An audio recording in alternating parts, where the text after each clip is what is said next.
Now notice that up in here, cerium has spokes. And that is where bacteria that I used to call causing cancer, Clostridium, for instance, makes DNA. And there's another bacterium, E. coli, that I should add now. It's present in every cancer case. The tumor nucleus was mentioned in one place. And isopropyl alcohol and malonic acid, they combine with the cerium and become part of the cluster that causes cancer. So if you're studying this, I think you would come to the same conclusion that I did. Stop drinking the water. Find out what distinguishes it from other water, and then never drink that water again. Nor cook with it, of course. And all of commerce is filled with the cancer-causing water because it turns out that it is in the disinfectant of the water. 99%, which is all of our water, is disinfected with chlorine. But only half the people get cancer. About 1/2. You're told that it's around 1/4, but that doesn't count skin cancers of all kinds. They just leave that out of the statistic because it sounds better. I think I would do that too if I felt embarrassed about progress in cancer, as I think our cancer agencies do. They are embarrassed, and they should be, but they should be doing what you are doing, exploring new avenues. And they can't because I wouldn't give them a paycheck, and they have families to support. So we're down here to having found the real cancer cluster, and it's in your water. It's in the kind of bleach that was used in your water to disinfect it. And not just chlorine gas is used. The gas is always okay because that's put in all the water, and only half the people get cancer. But half the people have a kind of bleach in the water that's laundry bleach. Not the kind that the other half is getting, which is NSF USP grade bleach. It's an accident. It's a mistake. I don't know if intent is anywhere. I doubt it. I think it's just a mistake. The filter that you have attached to your water was disinfected with the main kind of bleach that we see in the grocery store. I don't need to tell you the name. And that leaves it with this cancer complex in the filter. All the water that comes through that filter will have this complex.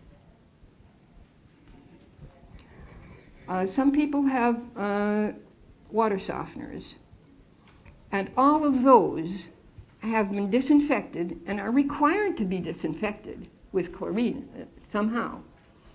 And those companies have chosen to use the kind of bleach that's cheap and just in the grocery store because they think there is no difference. They don't know the difference. Only a synchrometer tester would see the difference immediately, and I'd like you to try to find the difference with your kind of testing. Tomorrow I will be testing water samples if you bring them. Take them from your cold faucet. Okay. Also bring a sample, if you still have the chance, to take some water from your outside faucet, which would not have run through your filter or softener. That would tell you what you're getting from the city. So if you are getting good water, namely the USP grade water from the city, if you're getting good water, not this complex in it, then you could clean up your pipes. You could take off anything you had put on and wash it with hot water, very hot water. It takes about 100 gallons, three big water heater is full, and you could hot water wash the pipes, hot and cold.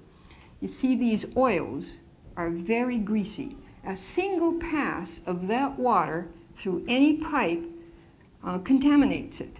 And all the water that goes through there after that has some of this complex in it. It's greasy and very similar to poison ivy, so that if you just touch it, it's on you and it won't go away. If you now touch your face, you have poison ivy coming on your face. That's how cancer-causing this complex is, because of its greasy quality. Now back to the parasites I was going to talk about. And if you go to page 3, there is some data that I would like you to try to find with your system of measuring. You are on at 11 tomorrow also. There was a mistake. Oh, We yeah. have a room for you. So I'll be announcing after that, so don't worry about trying to finish everything. When I first found the parasite, that was the first thing I found about 15 years ago. It was very shocking. I was afraid to write it down. But ultimately, when you've seen it 100 times, you have to. I did quite a bit of studying of the parasites, and I've come to this conclusion that a parasite, it doesn't have to be just Fasciolopsis. All the other parasites have a required food, not necessarily the onion family. It could be something else. Take a look at page 3. You'll see that the 2 Ascaris varieties, which are our pet roundworms, we all have Ascaris.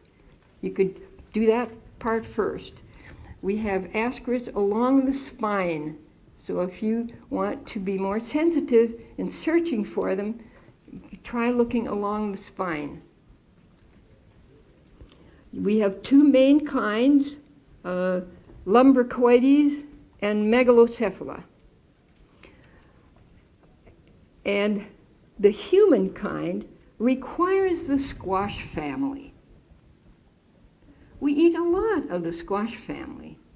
Everything that has trumpet-shaped flowers belongs to the squash family. The squash family has a particular compound in it called quercetin.